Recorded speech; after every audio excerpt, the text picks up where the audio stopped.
Good morning. I'm excited to be here with you today. We have much to celebrate today and some challenging work to do as well. Today I'm going to talk about three things: celebration of Pledge Card Sunday, current events around justice and equality, and Christ the King Sunday. So let's jump in. Today is Giving Card Sunday, where we take a moment to celebrate the gifts we pledge to the church. If you have taken the time to complete and submit a pledge card, today we give you thanks. If you're like me and can hear a deadline coming and think, oh, I've got more time to get to that, know that your time has come. It's never too late to pledge, so if you forgot to submit your card, please do. And if you've set up your online pledge thinking that was enough, while that is awesome, we ask that you still complete the pledge card that aligns with your pledge. The St. Philip's budgeting is based on pledge cards, not from online setup. So ideally, we all take the time to do both. So one more reminder, get your pledge card in quickly if you've not yet done so. And thank you to everyone who submitted their pledge card. So that was the easy part. Now we're going to make it a little heavier.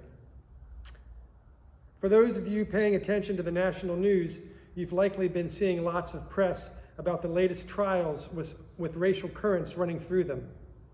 This week, we were again reminded that the march towards democracy and equality goes on. I want to take a moment to acknowledge some of the feelings that are likely simmering in our community. If you're paying attention to the Kyle Rittenhouse case, you saw he was found not guilty this week. To many, it was likely not a surprise. I think the verdict in the case is not the point of frustration. Personally, I did not hear all the evidence, so I don't find myself angry with the trial itself. Rather, it's the backstory that reminds us there seems to be multiple standards for how justice is administered in this country. For many of us, the rage and disbelief is over the fact that a white man was able to take a semi-automatic weapon into a public space, discharge that weapon in a predictable confrontation, and be allowed to go home after the event was over.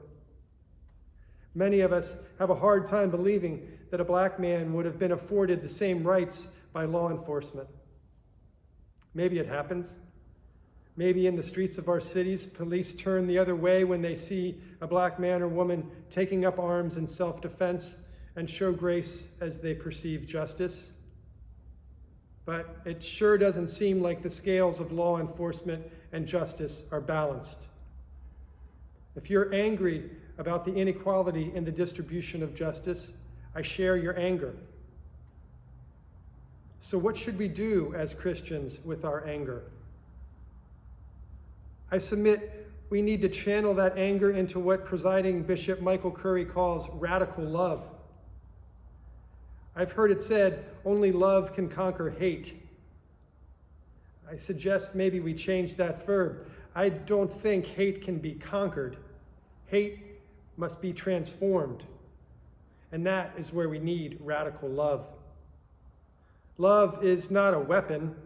You cannot beat the hate out of someone with love. Rather, we are called as followers of Christ to continue to love our neighbor, to shine our collective light into the darkest of places. The march goes on, and likely we will all be marching until we can no longer stand. So let us vent our anger and refocus our efforts. Each and every one of us has a role to play in the movement towards equality. Some of us can lead. We have the ability and resources to lead others in the march. We can get involved with ACT and lead a team in the community that is striving for equality here in Anne Arundel County. We can get involved in our schools, especially us men. We need more positive male role models in our schools, showing our youth what love looks like, building relationships that will soften hardening hearts.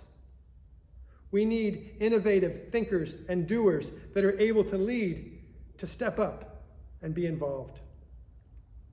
Some of us can participate. Maybe we don't feel empowered to lead, and that is fine. But we must get involved and stay involved. The march goes on. If you're not sure how to get involved, follow a leader. Join one of the groups here at St. Philip's. Or get involved with teams we will be building with ACT. Or find an organization in your community involved in a cause you are passionate about. Get involved. Stay involved. Now is the time to increase our efforts. Some of us may be the ones being oppressed, or may be involved in a toxic relationship with another person, or with drugs, or we may be the victim of a trauma that keeps us unable to help and in need of help ourselves. For us, the action we need to take is self-care. Reach out to a neighbor in this community for help. Don't let another week go by without marching forward in your path to recovery or healing. And in time, we will all be ready to share our light in the world. All of us, as each of us are able, need to act with radical love. The kind of love that transforms hatred, softens hearts, and marches us forward. I want to end this call to action with a quote from the Reverend Martin Luther King Jr. "Power without love is reckless and abusive, and love without power is sentimental and anemic.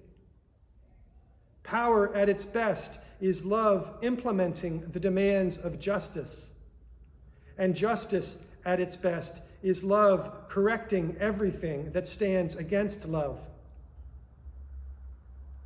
So, as we meditate and pray on how God may be calling us to act, let us make time to celebrate as well. Today is Christ the King Sunday, the day where we honor Christ's authority over all of creation. In today's gospel reading, Christ is at his time of trial, engaged in a discussion about his kingship with Pontius Pilate. We all know how it ended. At the crucifixion, Christ is defined as the King of Jews. But my friends, that label is inadequate.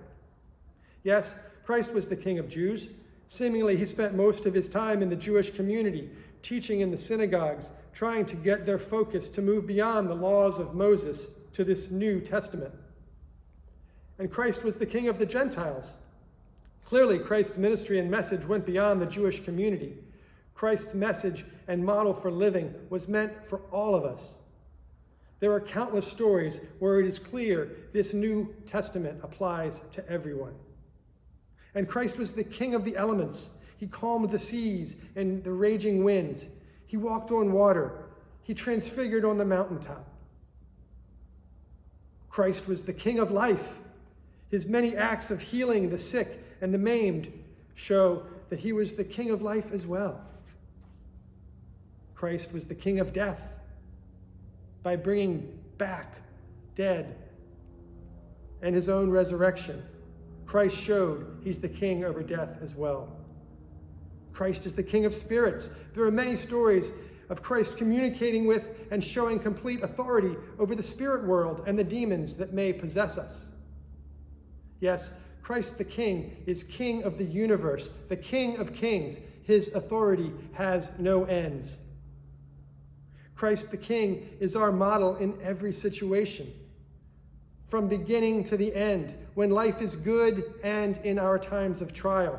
We Christians need to double down on our faith and face the demons that may be holding us back or that may be infecting the hearts and minds of our neighbors.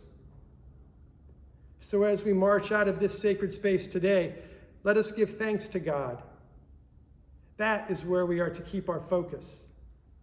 And to be clear, I'm not calling on us to worship Christ more. Rather, to follow the lead of one of our great lay leaders, Miss Verna Dozier, who in her amazing book, The Dream of God, she states how, as Christians, we are not called to worship Christ. We are called to follow Christ, to be his disciples. We are called to glorify God by living into our call, in spite of the demons and hatred we may encounter during our brief time on planet Earth. It is our time to increase our efforts, each of us, and be disciples of radical love. The kind of love that transforms hate. The kind of love Christ the King modeled until the end. For his kingdom is here.